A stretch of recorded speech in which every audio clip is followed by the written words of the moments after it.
Welcome to the Turf Nutrition and Management Podcast, the podcast for professional turf managers. Here, we talk about the profession, the ever-changing products, and the business side of owning and operating a turf management company. Whether this is your first year in the business or your 20th, our discussions and special guests will help you continue to grow a successful business. Now, here are your hosts with 35 plus years in the green industry, Kevin and Doug. Welcome back. Yeah, everyone's going to hear this the beginning of October, but technically recording time, we're at the end of September. But it is the Turf Nutrition and Management Podcast. It is myself, Kevin Salters, with Douglas Gray, down the coast of Jersey and getting a little bit of rain, which is a good sign for you.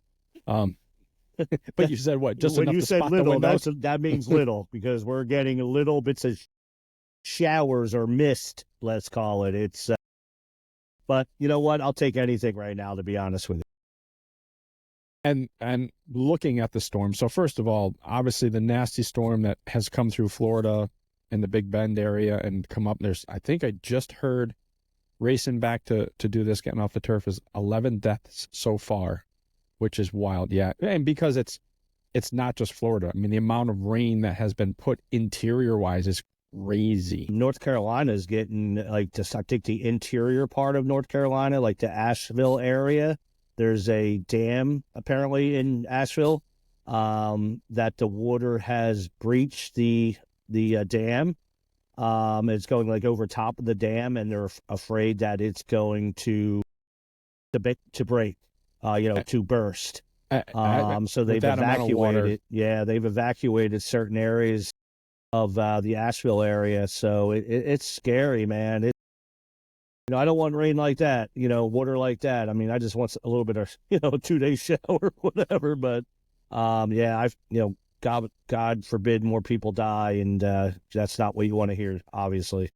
Right. And our prayers and thoughts are out to all you people dealing with this. Absolutely. I mean, in many different ways, from the unfortunate passing of people from the storm, but also the struggles of what that type of volume can do. It's the simplest of destroying your house to land, roads, all that. Better days are coming, and we hope everyone gets out of this unscathed program. But today's just going to be a shotgun, man. There's just crap everywhere to talk about. I've got a laundry list. Well, the topic side can start, really getting into the topics, as we get further down the year. But dude, there's still problems going on, man, and it's kind of crazy. So we'll do, let's see. First of all, we're going to do a shout out because Aaron Todd, who listens, thank you for listening. And he was listening to episode 61, which is about overseeding and client responsibility. He said is what he's done, instead of customers buying a 5 to 10 pound bag, which they don't want to buy, he takes a 1 gallon Ziploc of the seed that they're using, leaves it for them. He has it baked into their price. That way, if they want to do some touch up or some edge work or whatever, at least they're using quality seed and not weed seed that they're going to buy at the dollar store. So great idea, Aaron. A gallon bag doesn't seem like a lot of seed when you're out doing an aeration and overseeding, but for the typical homeowner to touch up some areas here and there, it works perfect. Next is going to be, geez, do we want to get into the possible strike and what that can do? I mean, that's up your alley. And absolutely. I was just reading an article about the longman strike, which East Coast crippling. It is somewhat nationwide. It is totally out of the news because we're all worried about P. Diddy, or whatever his name is, Daddy Diddy. Puff Daddy? Puff Daddy. Puff I'm Diddy? not sure what the hell his name is, but, they're famous for diversions. So that's all we're seeing right now is diversion. Yeah. So, and this is to keep everybody, glued to this kind of controversy instead of what the real. Don't get me wrong. If that's all true, I hope they all fry. If that's all true. But there's bigger problems going on right now. I mean, if you're not aware, there is more than likely going to be a strike in the dock workers, the longshoremen, going up and down the coast, all the way to Texas. And it's going to affect a lot of businesses, from food alcohol, you name, Christmas inventory, you name it. And, I hope to God some miracle happens and they come to some agreement, because a couple days of that not operating, man, it's going to be not fun. I can't remember. I heard if it's 12 or 16 days, one of those only double-digit days will put a major chink in our armor. And You think it's that? I don't know, man. I don't think it's that long. I really don't. They claim, now that our strategic oil reserves is nice and full, that we have plenty of oil around. Not. That was never refilled. So a lot of our oil, which isn't being produced inland, is coming from somewhere else. Yep. Venezuela. Yeah. But what they're looking for is close to an 87% increase of wages over six years. And I think what the company or whoever runs it has gotten back to them is like in the 60s, somewhere around there. It was showing in the article that I read, and I'm trying to find it right now, but they have not made a decision. And I'm sure from what they want compared, they're pretty far apart. And it only needs to take a day or two of them to step off board, and they want something written in there not to allow robotic unloading and loading. Yep. And that's because out in California, they are on the West Coast, not just California, but on the West Coast, they've allowed all that to happen. And so on the East Coast, and I guess we'll call it the South Coast, Southern Coast, they want to protect jobs. And so that's part of their contract, is that it's either limited or no automation. And, I'm all for that, because at the end of the day, we don't need people losing their jobs right now. And that will hurt the economy more than you could ever imagine. But at the same time, so will this strike, because not only is it going to affect food supply and, everything we do in our daily lives, car transportation, those kinds of things, what it does for freight, it is going to increase freight like you would not believe. And supply. So, think about all the products that have to come over for spring blend. That could be sitting out in the ocean somewhere waiting to get unloaded. So, it's not a good situation, and hope to God some miracle happens, that they come to some resolution, or maybe, hey, you know what, give us another 30 days so we can talk more, whatever it might be. But from what I'm hearing on the union side, they're so far apart that it's probably more than likely it's going to happen. So look, at the end of the day, and I'm not saying this is right or wrong, just this is my opinion, people are tired of seeing in the news that these CEOs and these higher ups in companies are getting their $25 million bonuses at the end of the year, or they're making $25-50 million a year and all that crap. Why guy's working his ass off making $70,000 a year. You know what I mean? I don't even know how much they make, but at the end of the day, it's just like professional athletes, man. And these last night I was watching a football game, and I didn't know the exact number, but Dak Prescott makes $60 million a year to be a quarterback of the Dallas Cowboys. This is ridiculous, man. Don't get me wrong, it's fun to watch football. I love watching football, but they should not be making this kind of money. It's ridiculous. And the people who, what do we call them back during COVID? Essential workers aren't making anything.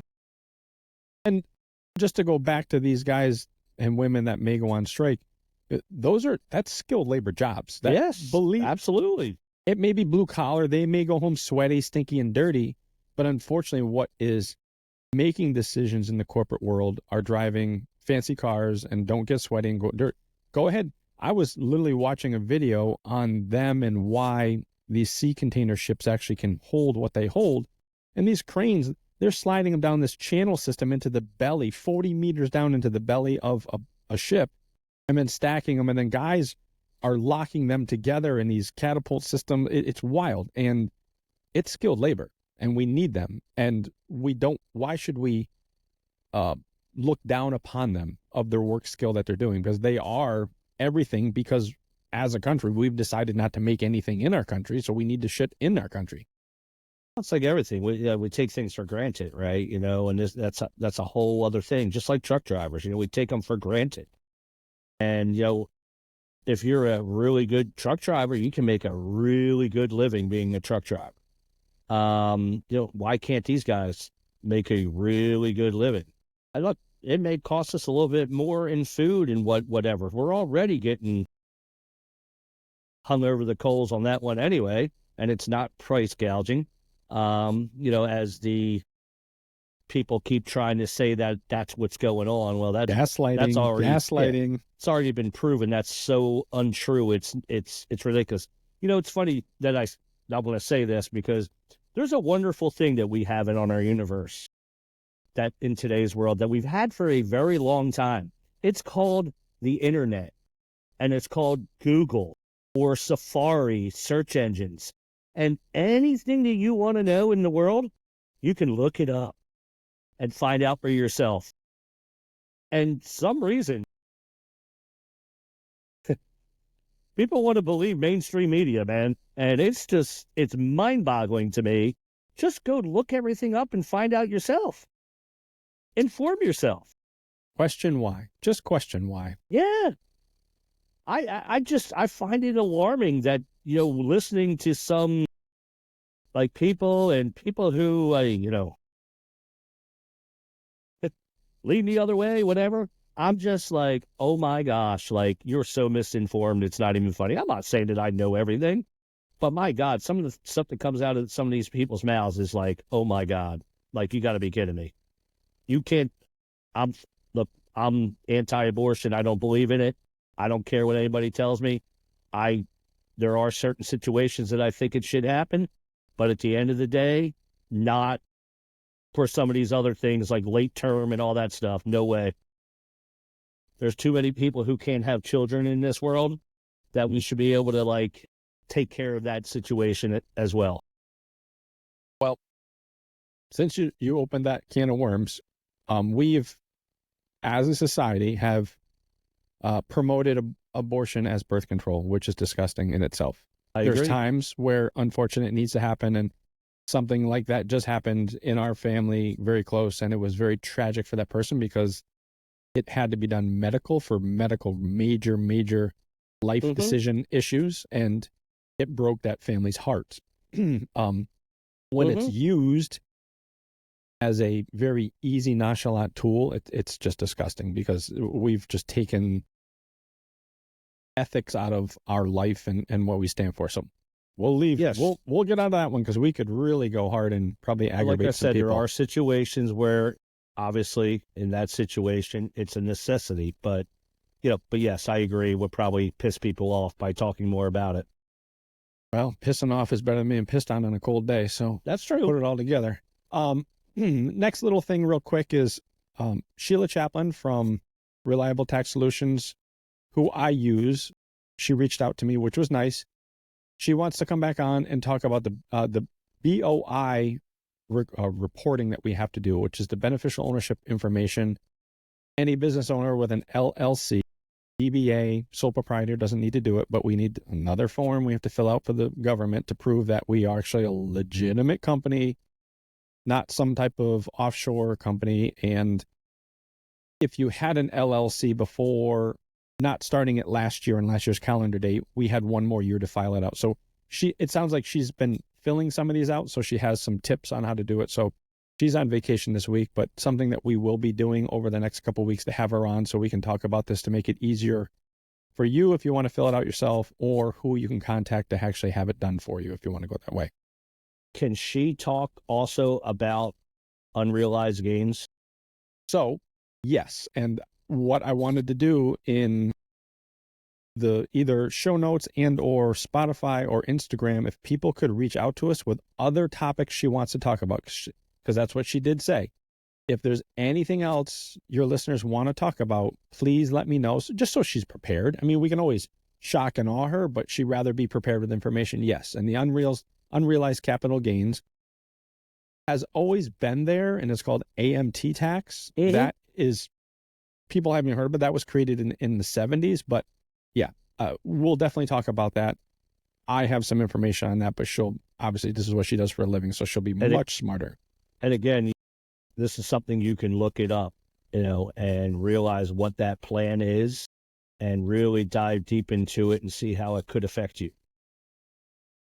So, which is just wild in itself, that the people that are, what are they, supporting the side that wants this on, a lot of them are big financial players that are going to get hit really, really, really hard on this. And I don't even think they know about it. It's wild. It's another thing that's kind of been kept quiet. There's definitely some income thresholds that personally myself, I won't hit.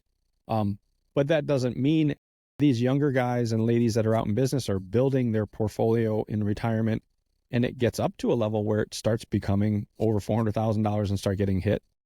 Well, the problem though is that if you dive deeper into it, and we can and maybe I'm wrong, but this is how I read it. And Sheila can talk about all this stuff, hopefully. But what I read is, let's just say, you own a home, right? What I feel is going to end up happening is they're going to increase the value of your home. And to get more taxes, right? They've already done it. Yes, I know the that. Plan's in place. And they're going to do it again. Of course they are. And then in turn, anybody who's had a house for 25, 30 years that with the market right now, that could probably sell their home for $600,000-$700,000. Guess what? Now you're going to get hit for that 25%. And not only that, but then when you actually sell it, then you're going to get hit with all that other tax. So they were saying it's like 44% when it's all said and done. It's crazy. It's impressive. Let's just say that at the least. So yeah, and I don't know how anybody could support that. But when it's not talked about in a news media part where you can actually debate it and actually have a healthy conversation of the pros and cons and show me why this is good, show me why this is bad.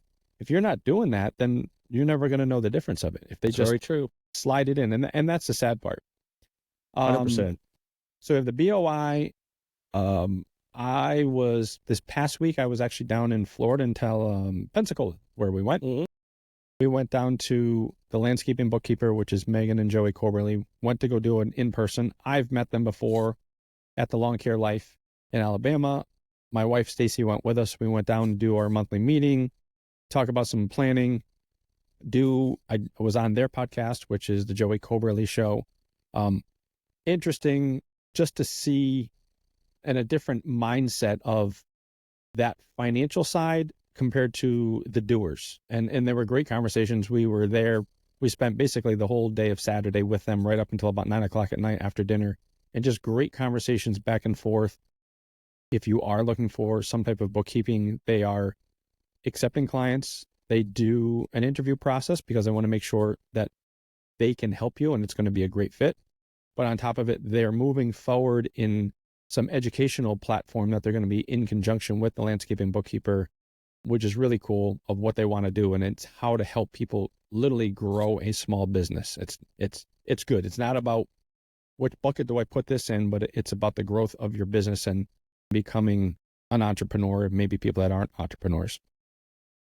Then we'll go back to, what was it? Was it last week we talked about health? Yeah, it was last week. Mm-hmm. And Mr. Glenn Stevens, Deep Roots, hit me up with a really cool Instagram tab, and I'm going to play it because it just drove home what you and I were talking about. Let's see if this actually works.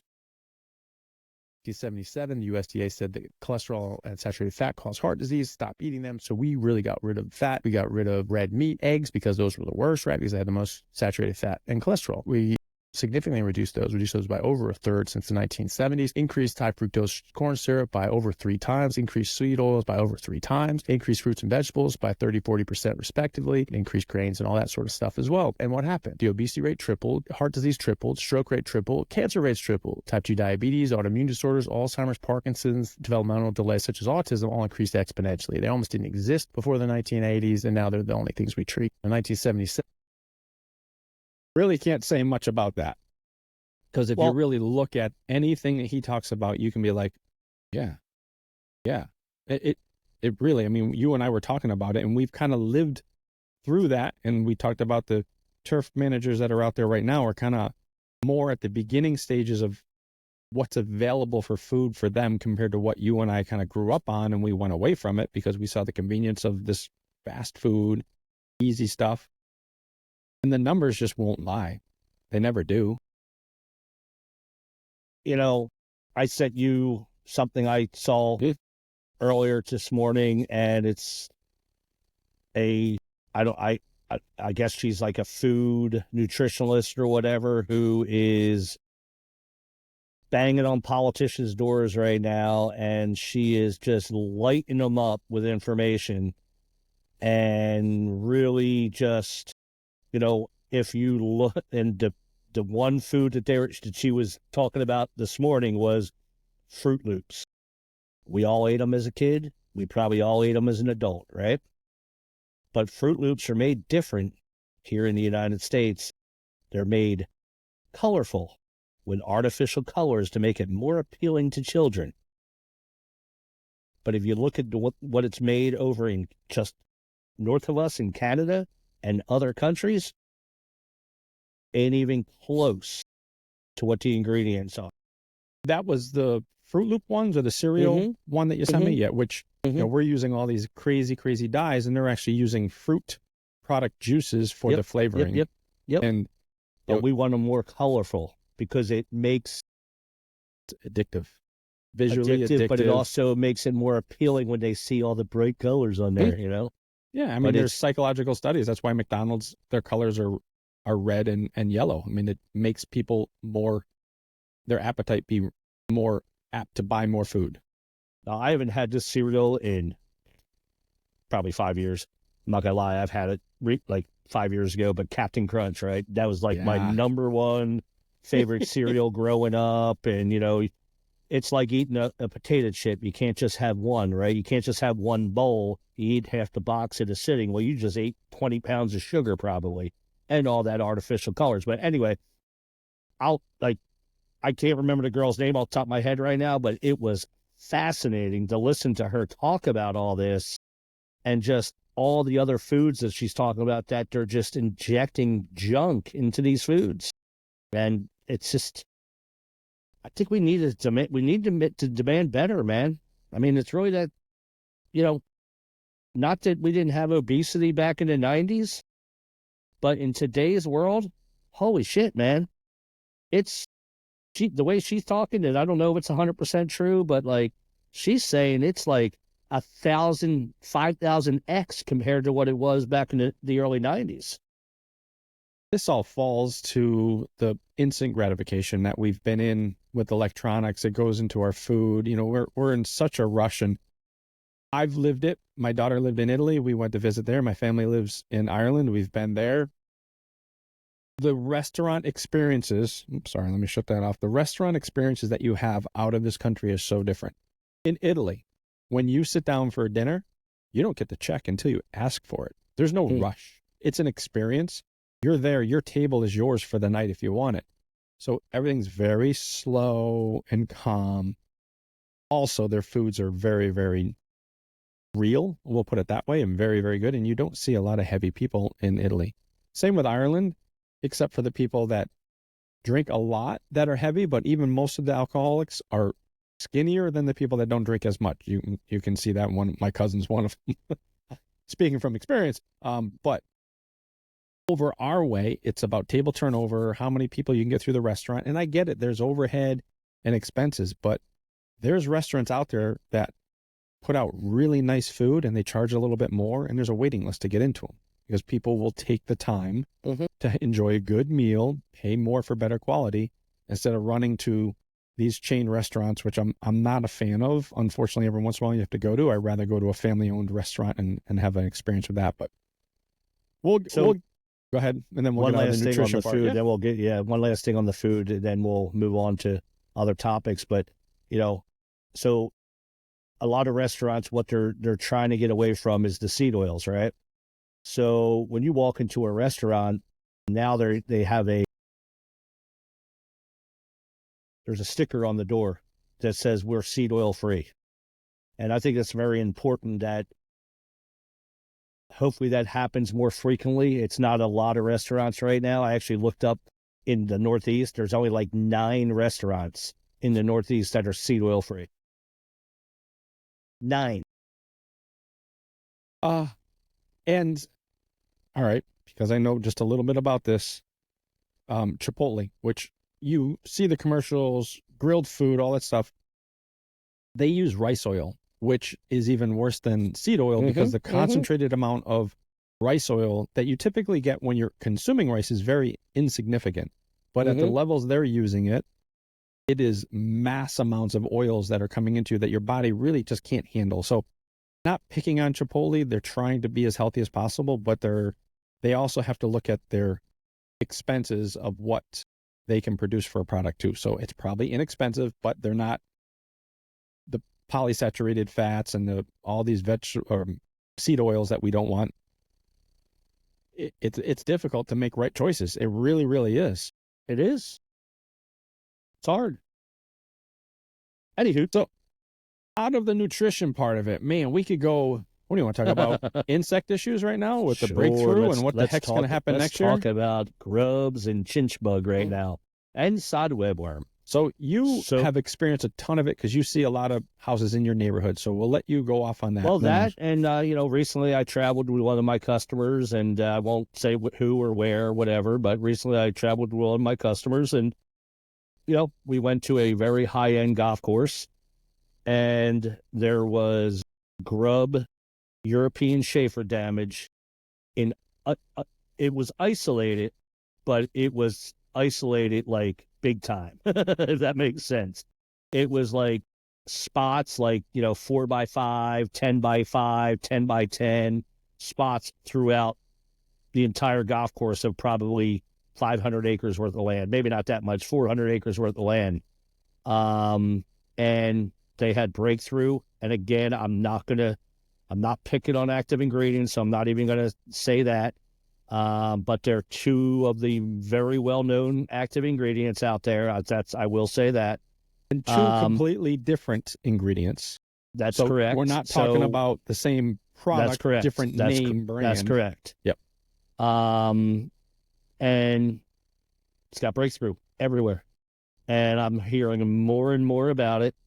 The one, and I'll just say the active ingredient, imidacloprid, because I've been hearing a lot of that lately. Well, at the end of the day, what people need to understand is imidacloprid has a 90-day window. Okay? So if we're not having proper weather conditions, whether, or too much rain, not enough rain, those kinds of things, you're going to lose efficacy of that product, whether you want to believe it or not. So, and then the other part of it is getting it watered in a timely fashion. This is one of the biggest reasons why things need to be watered in and all that stuff. So that is a big problem out here right now. I'm seeing more and more stories about that. The other active ingredient is a much more powerful active ingredient that's having breakthrough issues. So chlorotriniphenol. You said it. And I practiced that for a while. Well, that's why I'm not saying it. Anyway, it's not picking on it because it's a great product, and so is the other. The imidacloprid's a great product, but when you got weather conditions the way we've had in the Northeast here this year and last, it's things break down, and I would imagine that European Schaefers are going to become the major part of problems in the Northeast here relatively soon, because from what I saw is, dude, there ain't nothing hitting those bad boys. There might be, maybe it's a, what do they call that? Resistance. Because again, it was both active ingredients. It wasn't just one, it was both. And at the end of the day, what are you going to do? I mean, we're in a dry period. We haven't had a lot of rain in the last, June, July, August, September, almost 5 months of drought conditions. And this is what happens. We get caught where these problems might have existed before, but because we're having good weather, they may have been masked. Now we have a dry period, right? And now you get your skunks, your raccoons to come in. They see that those things maybe at the surface or whatever it might be. Boom, they're tearing these areas up, dude. It's.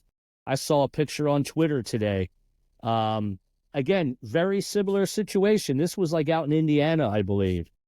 Very similar situation, and the raccoons peeled back the turf like it was a carpet and just ate all the grubs, or the skunks. It's kind of, I mean, it's kind of cool, but that's not what you want to see. So, are you seeing? And we can talk about the other two insects as well. But are you seeing grub issues still up in your area? So I have a lawn that I had breakthrough, and it was a misapplication on our part. Booms didn't quite touch each other. You got to take ownership of that. Yep. Shit happens. I treated the lawn with Trino, and this one little small area, I basically kind of just piled it up with my foot, reseeded it, went back, already germinating. Well, we had an irrigation issue, and the irrigation company came out and fixed a head, and they said, "Hey, we're seeing grubs in the lawn." Like, really? I treated with Trino 2 weeks ago. What's going on? The Trino didn't touch whatever was in the lawn, and I went at the high rate. So literally, and they weren't causing damage at all. They were under the surface, and even they're not feeding. If they're not feeding, you know what I mean. So that kind of makes sense a little bit. They're lazy. Mouth parts may be falling apart. You know, things like that. The only issue he had was lack of color, but it wasn't spots. It was just overall. Well, come to find out, when he came home, he says, "Oh, I just cut it from 3 3/4 down to 2 3/4 because I'm getting ready for fall." I'm like, so that, in conjunction with a lack of an irrigation head that covers a good part of this front lawn area, 2 and 2 together. But I dug up his lawn in a million places to see, and the most I could find in any spot was 1, maybe 2. Except for this one area of a misapplication, which I take 100% ownership for. It was a training issue, no big deal. But keep in mind, I mean, unless it's European Schaefer, if you're seeing 1 or 2, it's more than likely not going to cause a lot of damage. And that's what I told him, but he calls in a panic because the irrigation guy found a couple owners replacing the heads. So there's threshold levels, and each grub species has different numbers. Japanese beetle's the highest. Oriental beetle is I think it's 6 to 8. Yeah, I think it goes like 10, European 6 to 8. Yeah. Schaefer down to like 3 to 4. 1 and 2. 1 or 2. Jeez. You only need 1 or 2 for those bad boys, man. So they're that hungry, huh? Oh yeah. And when they're eating, guess what? They can tear up some shit. It's unbelievable how powerful they are.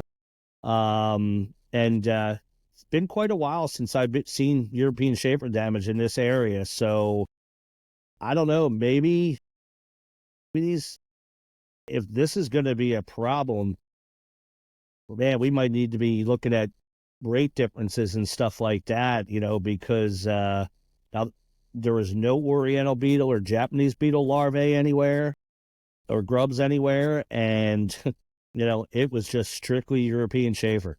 And I was like, God damn, it was a lot. Holy shit, it was a lot. So keep your eyes open because we're not out of the woods yet. And then, I don't know if every area is seeing this, but sod webworm moths are flying everywhere, and they're probably not going to cause any damage right now, but there's going to be a lot of egg laying. Populations are going to be high. If your customer isn't going to take an insect control next year, man, you better get a disclaimer put on that one or something, because I think we're going to have next year, if we have any kind of discrepancy in our weather. Yes, there you go. Good term. Good word. Because we're going to. Guaranteed. I think surface feeding insects are going to be out of control next year. That sod webworm, chinch bug, hell, I had chinch bug. I know many other people that are experiencing chinch bug right now. Fortunately, I caught it pretty quickly. I didn't even look in the beginning, like I said before, because I didn't even think about it. But man, it was so dry, and it's still so dry that, man, if you're not selling insecticides to your customers for the lawns, I would highly recommend that it's in your program for next year.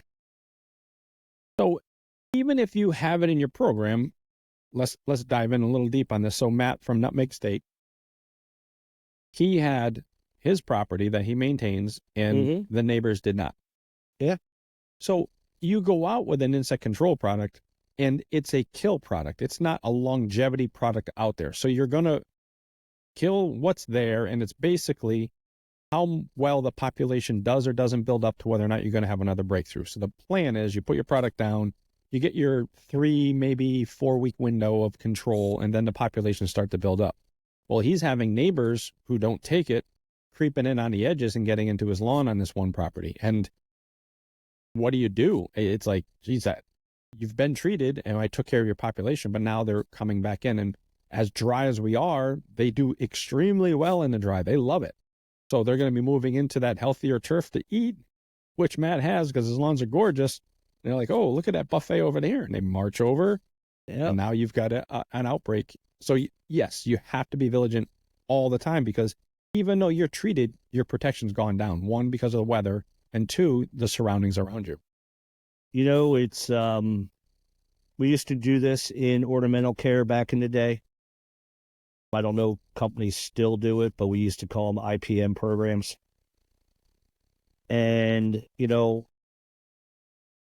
hire a guy for the summer, train him up, and his sole job is just to go around to your customers and check irrigation systems, which check your state regulations, to make sure that's allowed, because I know there's some states that the irrigation companies will turn you in faster than you could ever imagine.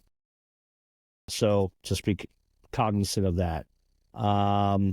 It's really just making sure people are watering. That's really what it comes down to. But also to find these problems before they become a major problem, because, we can't rely on homeowners anymore. It's that simple. So I met with a client that I overseed it 3 weeks now, and it's right on track. It's right where it should be. It's doing well. Their lawn was gone. They had nothing to begin with other than good old-fashioned tall fescue that was in it. They fired their fertilizer company last year after the attempt of controlling grubs, applying 4 different products, which doesn't make sense to me, but be that as it may. But talking to them and looking at the houses across the street, I'm like, man, and it's a cul-de-sac, so they know each other really well. I'm like, I hope they turn their water off and that's not some type of insect to go and start marching in the neighborhood.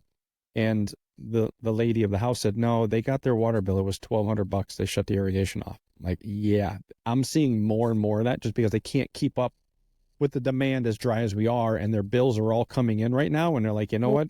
It's technically October. I'm shutting it up, but we haven't had enough moisture to warrant that shutting down. And there's a couple that I've done that I've already seen the tags are winterized, because typically in October, which we are, systems are going down based on their numbers. They have to get them down. And normally we're cool and wet and you really kind of don't need irrigation that much, but not here in Connecticut. Look, I've said it before, and I think this is something that, look, it's tough. It's a tough one to swallow, but it's this improper watering thing. If you're not going to water, just shut it off. It's really that simple, because when you water incorrectly or half-assed, as I call it, you're causing more problems than good. And, I get it, man. Water bills. I got mine. I got that and my electric bill at the same time. And I was like, holy shit. Couldn't even believe it. But, I didn't shut it off yet. It's hopefully we start getting some rain and, the temperatures start to cool down. Well, I'll stop watering anyway. All my seeds up, so that's all good. So, I get it, man. It's, but if you're not willing to do it, then just shut it off. Really. because you're better off. And then when we start getting rain, it'll recover a lot faster. Yeah, I totally agree with that method. There's so many states that don't have the irrigation like we do here. I mean, Pennsylvania is not really heavily irrigated. You're not really heavily irrigated. No. You know, Long Island and New York is somewhat irrigated, but like where Glen is, they're not heavily irrigated there.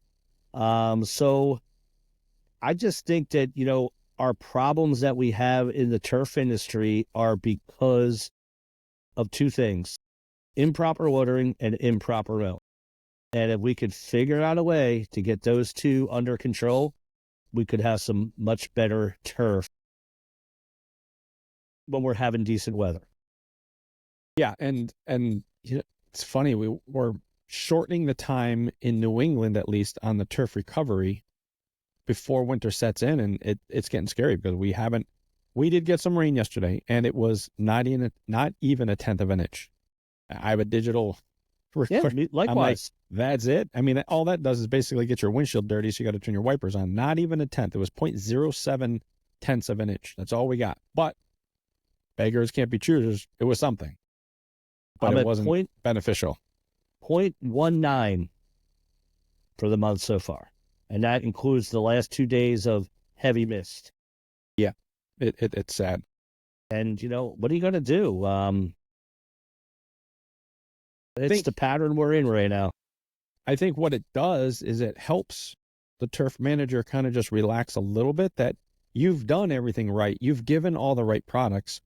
It's way out of our control. We are at the complete mercy of Mother Nature and the environment helping us to basically get a field goal before the end of the year.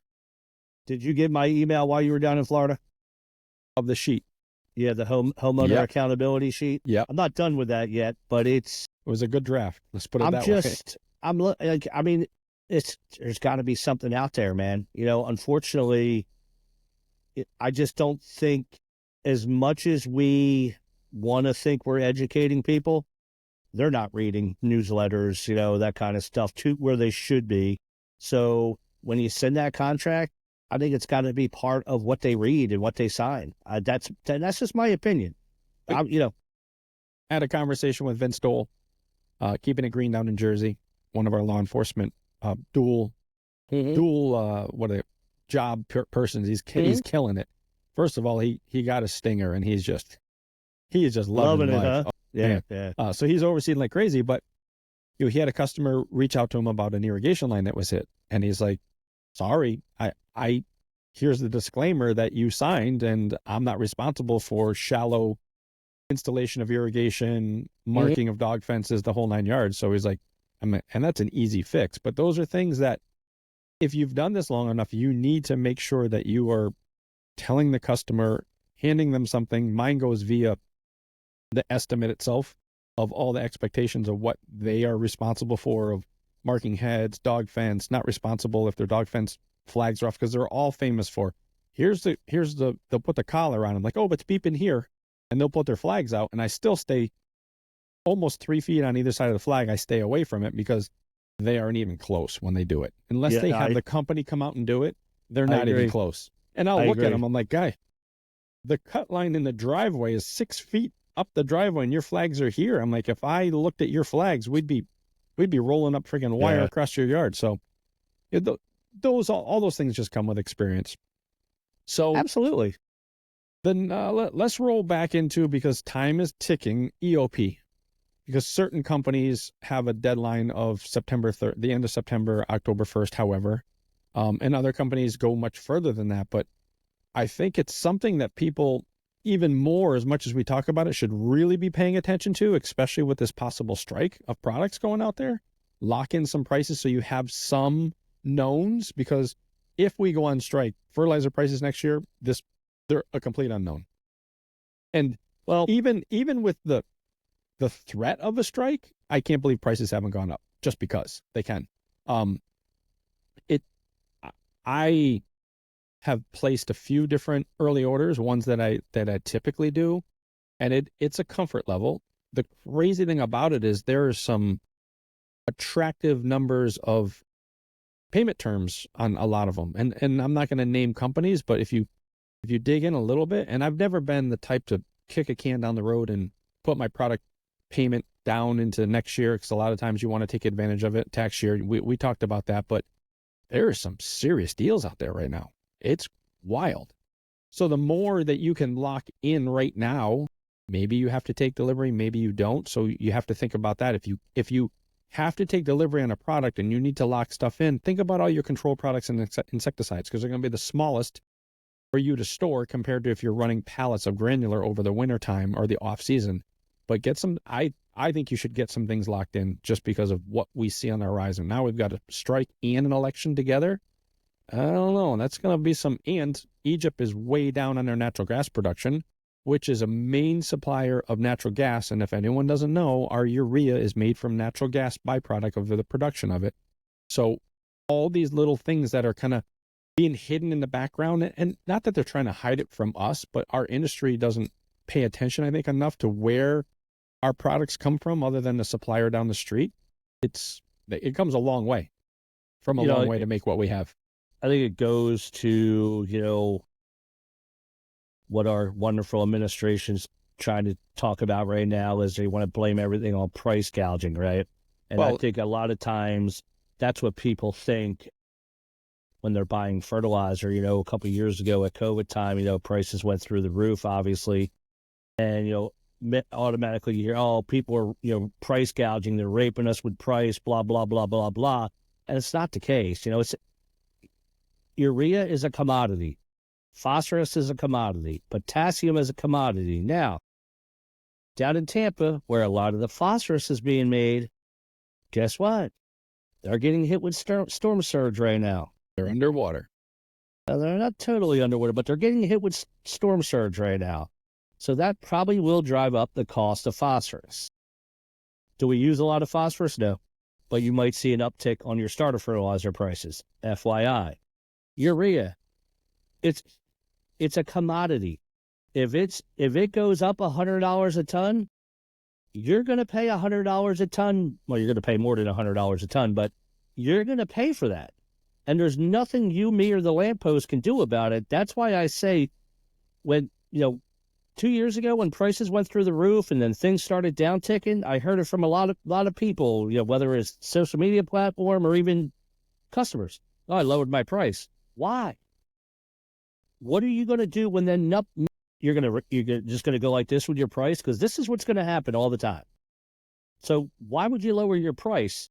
Yeah, these big chains out there, yeah, they're going to play with price. Let them. That's not your competition. And just back to the urea, it's a commodity. It's a double commodity because the source of it is from natural gas. Then when it's made into the product that we are going to use, whether it's going to be urea, AMS, whatever, in that process itself has to become into a pellet or a liquid form. And then that is another traded commodity on top of it. So when there's a restriction on fuel production and oil drilling and natural gas drilling, that's one side of a price escalation. And then the product itself that we're using, when that's traded on the open market and then looked at in the agricultural market, it all plays together. So it's, customers ask me, or have been asking me, hey, what's the pricing going to be for next year? Do you have that yet? I'm like, I don't. I do, but I don't. Right now, urea is trading for about $325 a ton. Now, that doesn't mean that's your cost. Okay, so I want to make that clear. That's an FOB thing, so now you have transportation costs, all that kind of stuff you have to put onto that. I know nobody wants to hear the word freight, but guess what? It's part of the business, and suck it up, Buttercup. At the end of the day, if this strike happens, it's going to increase freight throughout the country. I've already heard about as soon as that happens, freight's going to go up 18% overnight. Call it 20 for easy math. Yep. So if you're paying $200 for a load of fertilizer, a couple of tons of fertilizer being shipped to you, it's going to go up 20% with a blink of an eye.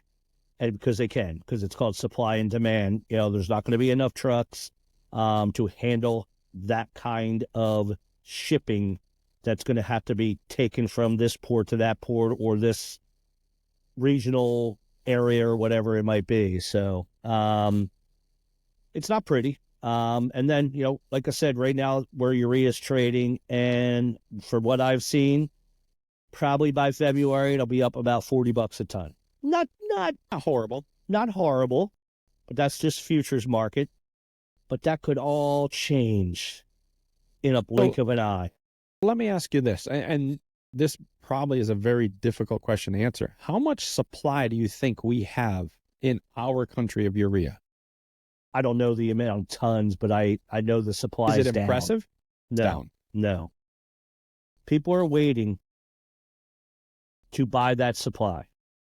I wouldn't even be surprised, and I don't know this, I wouldn't even be surprised if fertilizer companies who typically have early order programs are very, how do I say this? They're either going to be late to the market with them, or when I mean manufacturers, not like companies like who you guys buy from. They may not have programs right away, or there might be pushed into November, you know, because they might be waiting for that supply to soften, because right now it's low. So they may be saying, you know what, let's let it get as low as it possibly can, and then we'll buy at that number. You know what I'm saying? So that's definitely a possibility. But for everything that I'm seeing, you know, I don't think we're going to have those other countries buying influx from what I'm seeing. And again, it takes a tropical storm, a hurricane, strike, a natural disaster, a strike, you know, whatever it might be, an election to change things very quickly. And I mean, look at gas prices. I mean, come on.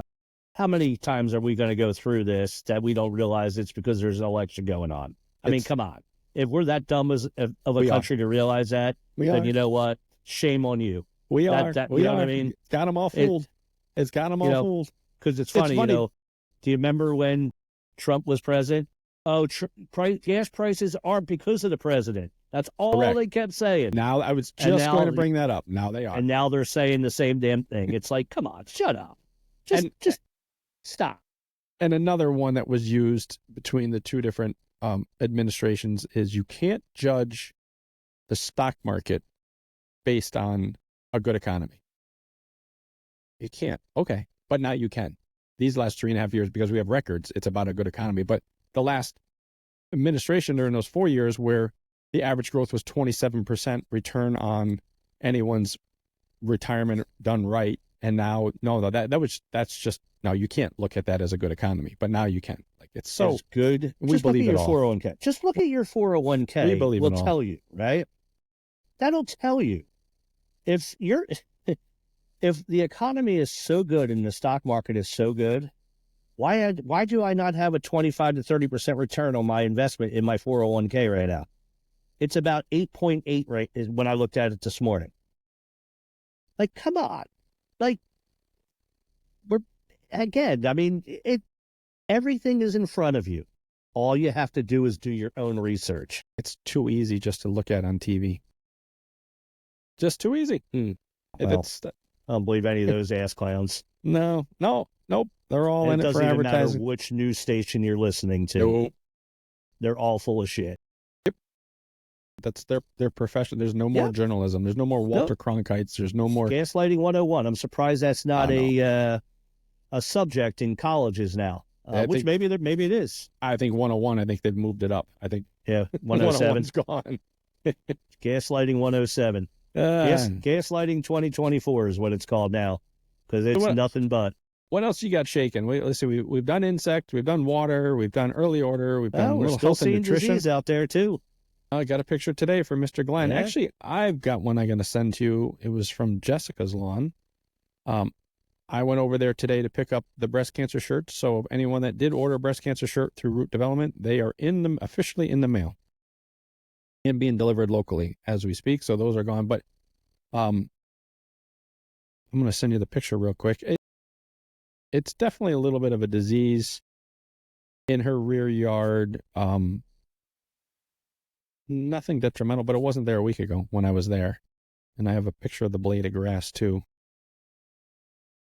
But yes, diseases out there. Deep Roots up in New York, he's seeing some stuff, right? He sent us over some mycelium this morning, which who would think October? All right, maybe deal with rust, huh? Yeah, heavy rust down. If you look at that leaf blade, it's down deep. Yeah.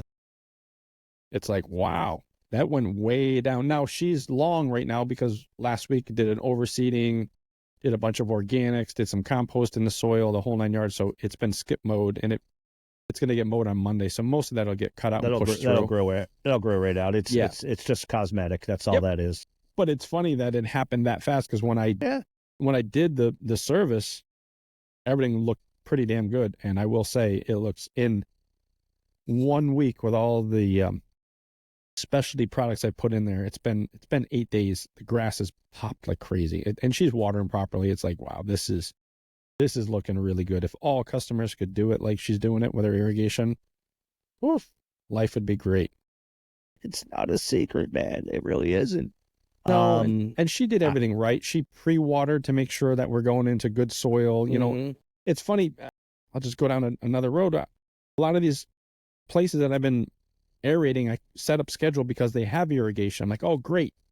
Well, I think the first time to turn it on was to mark the flags before I came. I'm like, bricks. I'm like, there's not a drop of moisture in you can tell if they're irrigating and not getting enough water down to zero irrigation. I'm like, why am I here almost? It's like, remember I was telling you the not a neighbor, but a couple blocks down on the corner with the three-way smell. Yeah. And, so you could see the other day when we were walking, you could see the grass was starting to come up and it just fizzled right out. Whoopsies. And it's like, that's because you didn't wait 30 days. Like, I mean, it's right on the label. Speaking of that, let's speak. I mean, you know how I am about that. I mean, I say to everybody, RTFL, read the, blank and label, and all that stuff. And it's like, some of these questions that we're seeing on these Facebook groups and all that kind of stuff. First of all, call your damn manufacturer of the product instead of getting 600 different answers on social media. Call and when you do, your manufacturer rep. Which one do you pick? That's the thing. You get all these different answers. Which one do you choose? Because I read them all and you read them. It's like, and I just sit there and laugh. I'm confused. Right. And it's like, three-way does not control crabgrass. No? Just wanted to put that out there. But what if you shake it up really good? No? And turn it upside down? Isn't that like a TikTok right now? Yeah. Turning upside down. Believe it or not, when you reach out to a manufacturer, they actually want to help you. They want to talk to you. They want you to understand. And an example of that is John Benefield down in Kentucky. When I brought it to you, you were like, really? You didn't know that? But it was about the MSO with 2EW. He was running into that problem. So we called him and said, hey, they're like, oh, this is what you do. And it'll be all fine. His manufacturer didn't know that. There weren't people in the area that didn't know it. The manufacturer didn't know it? I'm sorry. The sales reps, yeah. Yep, they didn't know about it. But he called the manufacturer and they knew exactly what to do. And in 30 seconds, they were more than happy to solve his problem the correct way. On the label of every product is the manufacturer name. Go to their website and they should have a sales rep for that area. And all you got to do is call them. Because this will eliminate any of this bullshit answers that you see on these social media platforms. Because, I mean, I've seen some answers on some of these things that I'm just like, no wonder we're killing grass out there. No wonder we're striping lawns. No wonder we're, not killing weeds. It's kind of comical, The use of surfactants, the use of, adjuvants and all that kind of stuff. Like, just crazy answers, man. And it's just like, all you got to do is call your manufacturer rep. And if you have a really good sales rep that you buy products from, they should be able to answer these questions without calling sales rep. What is everybody afraid of? Do you, I mean, I'm not saying that there's not guys in the industry who know what they're talking about. There's plenty of them. But on those Facebook groups, that's not where you want to go. Except for a select few. Because most of those guys aren't answering on that. And one that I'm seeing a ton of is the reseeding times. It's constantly people asking. And like you said, it literally says that on every stinking label. When you can actually go and see. Roundup says it. Everything says it. It's all right there. RTFL. Very, very important. I mean, that's a big part of our test in the state of Connecticut is taking the information from the label that they provide you, and they ask you a bunch of different questions, and they do that again in an oral examination. You just need to know your way around the label. Well, it's like fungicides, right? I hate that word. Well, I mean, look, at the end of the day, my feeling about fungicides on residential properties, unless you're going to sit there and turn that person's irrigation system on right after you're done. Mm-hmm. I'm sorry, but people if you can refute that and prove me wrong, please. You're going to do anybody. I would love to be proven wrong on that. Just go to a granular if you have no idea if it's going to get watered. Then the next part of that is, if you're not going to use 2 gallons of water at the minimum. If you're not, and I know most people are not because they're spraying out of the machines, and it's either 1 gallon or less. If you're not going to spray at 2 gallons, you got to use something that's going to get the product down and make your water wetter, period. And it'll work that much better. But in turn, it'll work better if it's done that way, if it doesn't get watered in right away as well. So I don't know. There are things out here you can add to your fungicide mixes, which in turn will help disease on their own, so naturally. So if you're not being talked about this by your sales rep, the new sales rep, I don't know what to tell you. So I don't want to beat a dead horse on fungicide, but maybe something that may help people understand that. I think general thought on a fungicide, if you're not well versed in it, is everyone thinks that what they're putting out for a fungicide is a contact, which is not. It's a systemic. It's just like your grub control. So when you say, I need to get this into my soil, the plant that it lands on is a bonus, but it needs to be watered in and then ran into the soil so that the plant can uptake it through its root system. So we have to think of it more as a soil application and not a topical on the plant itself. There are no contact fungicides allowed in residential turf. And there never will be. And there never will be. There never will be. So that's actually very good statement that you just said about that, they're not contacts. None there of them isn't are one contacts. out there unless you're going sideways, and I don't want to know who you are. So at the end of the day, you're right. They got to get down to the soil and get translocated down to the root system so they can work their way up. Some fungicides work both ways, right? Some work strictly going to the root system. So, it's important to know those classes. And again, your rep from the people who make these products can answer these questions. Like, nobody calls these basic manufacturer reps.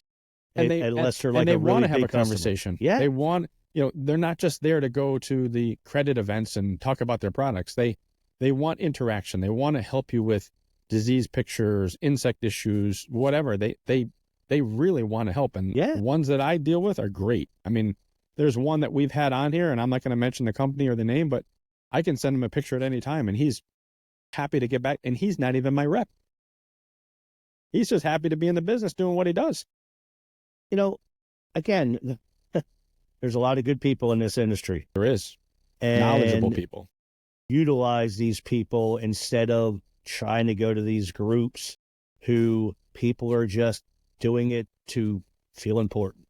I mean, it makes me laugh, man. Well, the good thing is now that, was it P. Diddy's in jail, right? Yeah.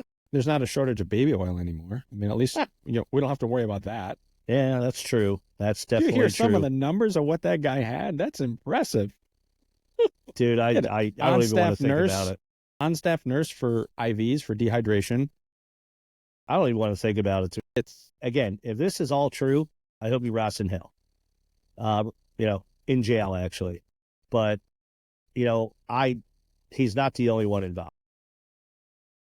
No, we're not going to go down this hole because I'll just go wild conspiracy theory on this. I don't think it's conspiracy theory. It's not, but they're going to, that's our distraction right now for all the other stuff that's going on. Absolutely, dude.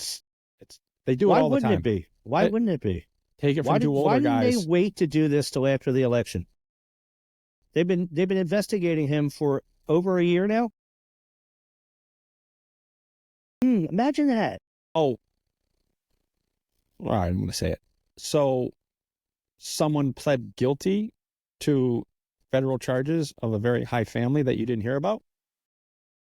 And the last name rhymes with Hayden? His son. Oh, he pled guilty? 17 counts. Do you know why? No. It's pretty easy. Because I didn't hear about it. Because if it goes to trial, there's discovery. And opposing lawyers can dig for years. So their strategic plan, now I'm going to be guilty, pick me, and let me, that his hearing and everything happens really fast and the sentencing happens before December 31st. Just a theory. You know it, and where everybody else in that situation's got to wait like 7 years. That's going to happen. And he's going to go to his country club prison. No. Someone's still in control at that time. Someone's going to get pardoned. Pardon me, sir. And I'm not here to talk Republican, Democratic, Independent. If you can't see the crookedness that's going on in our government on all sides and all angles, it's absolutely baffling. It's baffling.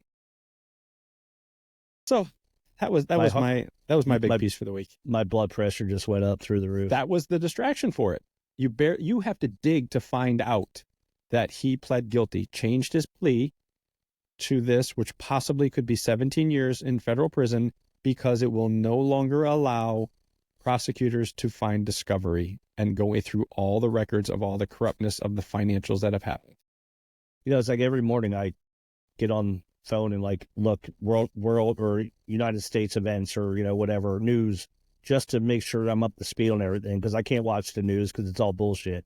So I do my own research and I look on things on the internet, and I'm not saying that's all true either, but at least you'll be more informed there than you will be. You'll get the whole story, let's say, instead of being gaslighted. You can make your decision from there. Correct. And I knew when this P. Diddy thing came out that there was a diversion for something, and what was it? Oh, here we go. And there it is. And I missed that one. It's not on the mainstream news. It's not. It's so hidden. It's so crazy because there's a couple things. One, if Kamala, whatever you call it, whatever her name is, gets in, still has the right to pardon. But prior to an election, her becoming a president, as a vice president, her main job was the border, but is to certify an election. Let's put that in everyone's brain for a little while. Enlighten me on that.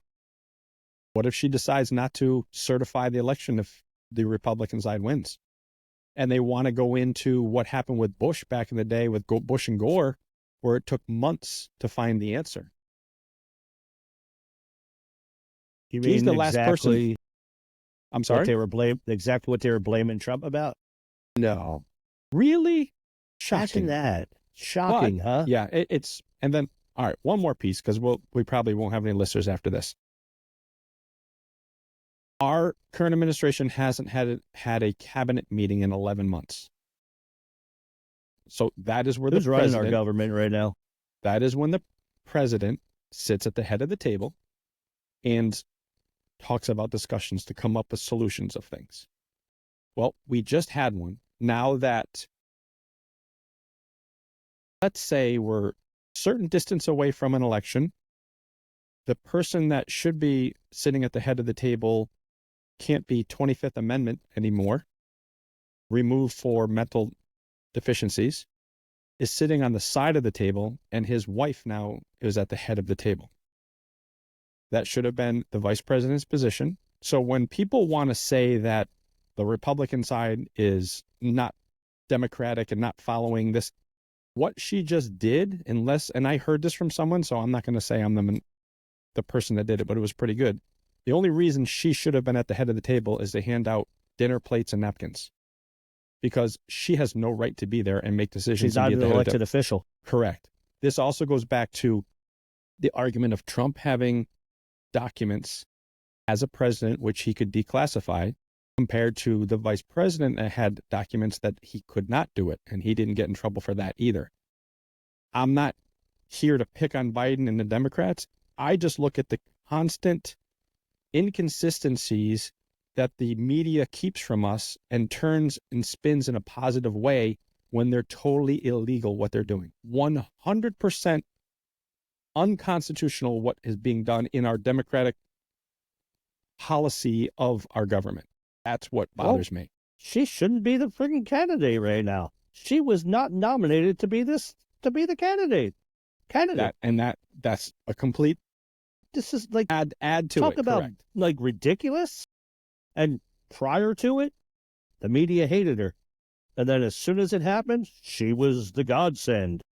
So what they should have done, because no one asked me what they should have done for her campaign, but what they should have done is they should have put Kamala Harris at the head of the table, showed the world that I'm running for president. I am the vice president right now, and I am running cabinet meetings. Look at me. I'm a leader.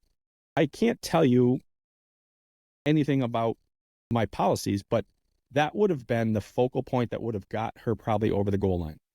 And that's what they should have done. But instead, they're out running these campaigns because I think they're nervous about votes. But that would have been the one that been perfect picture. Here she is. Biden can't remember anything. And here's the vice president that should be in that position when that happens. Even if it's a broken leg or in the hospital, here she is. That's her job. And that would have been a beautiful photographic improvement for her campaign, but they didn't do it. But I just look at it, not who's doing it. I don't care about that part. I just look at it. It's constantly being done, and we accept it over and over again. You know, this is like death by 1,000 paper cuts is exactly what it is. And I agree with everything you just said. And, you know, it's funny. I think that there are people out there, and this is just because some of the stuff I hear people say, I think they think Trump is the president right now, just from things that people say. And I'm just like, about, you know, the border, this is Trump's fault. Well, how is it his fault? The media's done a beautiful job. He hasn't been in office in 3.5 years. They've done a beautiful job of shifting the blame to him. And they think that we're not talking, there hasn't been an administration in between his last presidency. And again, that's just the power of lack of intelligence, what the media has done to our food industry, sucking our kids into all these crazy foods, eating all the sugary stuff. Well, they're doing it to us adults who should be smarter than that. And we're not. We're not. That's an understatement. All right. We're good and long on this, which is good. We had a lot to talk about. Sorry if we got political and hopefully didn't offend anyone. I'm not, and you're not talking party on either side. These are all just back to civics that we learned in school, which they don't teach anymore, of how our democratic system works in our government, and it's not working for us right now. It's not. And we're not a democracy, by the way. We're a constitutional republic. Thank you. That is a great correction, and I stand corrected. But yes, no, that's important. I hear it all the time. Our democracy. That is very we're fighting important. for our democracy. Well, we're not a democracy. We're a constitutional republic. There is a huge difference. And I've been gaslit to say democracy. I have. It's true. Think about it. It's put in my brain, and I love history and love civics, so that it's changed my way of thought. It's all right. Look, you watch the news long enough, man. This is what happens. And so anyway, we're living it. Good time. So who knows what we'll talk about next week? We have PFAS we want to talk about. I'm not sure what schedule is going to be for Sheila to talk about the BOI. Did you say PFAS? Yeah. Yeah, that's definitely something. And I think we should probably start talking about round one. And maybe I'd like to see maybe a Southern guy get on to talk about, because I know they do a lot of stuff here in the fall. And then their pre-emergent schedules are a lot different than ours here in the Northeast. So even if you've been on the show before, hopefully one of you Southern guys can get on here and start talking about that. And then, we can talk about round one in our area here and what the best scenarios are. Educate things like us, that. please. Yeah. Also, reach out to us if you have any other topics that you'd like Sheila to talk about on the financial tax burden side of owning a business, because when she's on, we want to take it full advantage. She's a busy, busy lady. And yeah, we got a ton of things. So we got a lot of things coming up, and I guarantee next week there'll be weather issues, there'll be insect issues, there'll be all things that we'll talk about on top of politics. All right, everyone. Let's see. Which button do I hit here? Everyone have a great week. Thanks for listening to the Turf Nutrition and Management Podcast. We are always interested in topics you want us to dig deeper into. You can submit a topic or a question from the link in the show notes. Please like, subscribe, and leave a review on your favorite podcast platform, and share with your friends so we can all be better turf managers and successful entrepreneurs.